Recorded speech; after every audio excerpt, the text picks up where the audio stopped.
saghangin guys.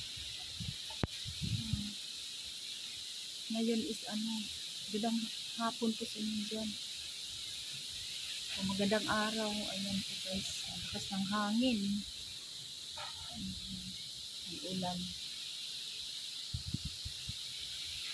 Kaya ingat-ingat sa may mga malakas na ulan pag angin.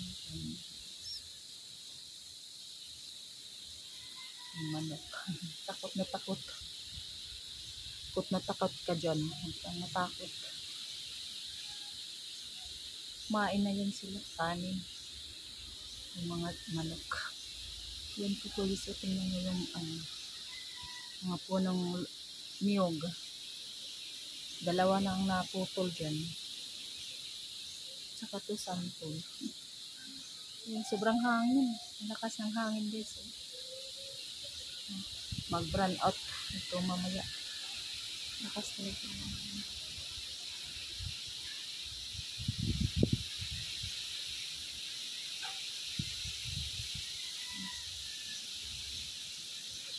Update ng panahon. Ayan po guys. Ang lakas ng hangin.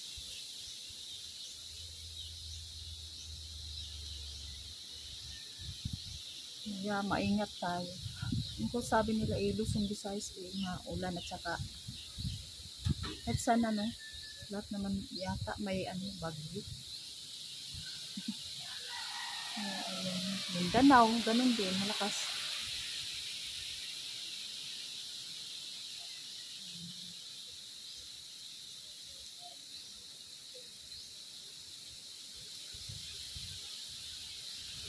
Kanina pa to, umaga, hanggang ngayon, tanghali na, hapon na. Bilis ng hangin. Puro. Grabe. Buhay itong punong langka. Gawa ng kalikasan. Ayan. Ayan po guys. Nature na nature.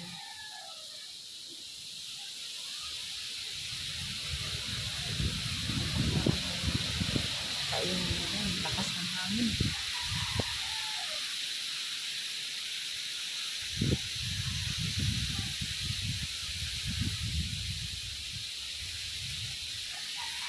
Tunog ng hangin.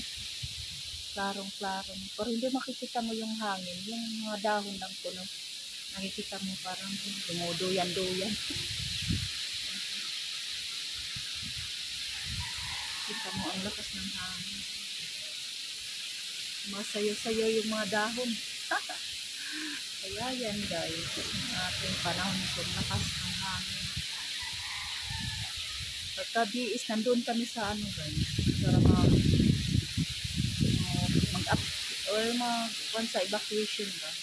Kasi wala naman kung kahapon. Kagabi. Ngayon ang dumating pala. Araw. Ngayon yung araw na po. Ayan, ang hangin. Lakas agad.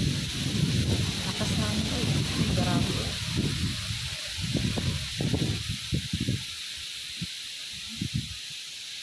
Pero ingat-ingat sa mga nandoon sa Cebu. Lalo na sa Cebu guys. Ingat sana kayo dyan. Nandiyan naman si Lord. Mapoprotect. Pray lang tayo guys. At shout out sa lahat ng mga kaibigan ko dyan. Maraming salamat sa inyong pagsusubaybay sa aking mga live. Sa aking mga video guys. Maraming salamat. Kahit paano makagawa tayo ng video dito. Oo, ingat na lang tayo guys. Lahat-lahat ng mga kaibigan ko dyan. Thank you. At maraming salamat. Ayan, bye-bye na guys. Maraming salamat sa inyo. Bye. Ayan, aking puno ng langka. Ayan.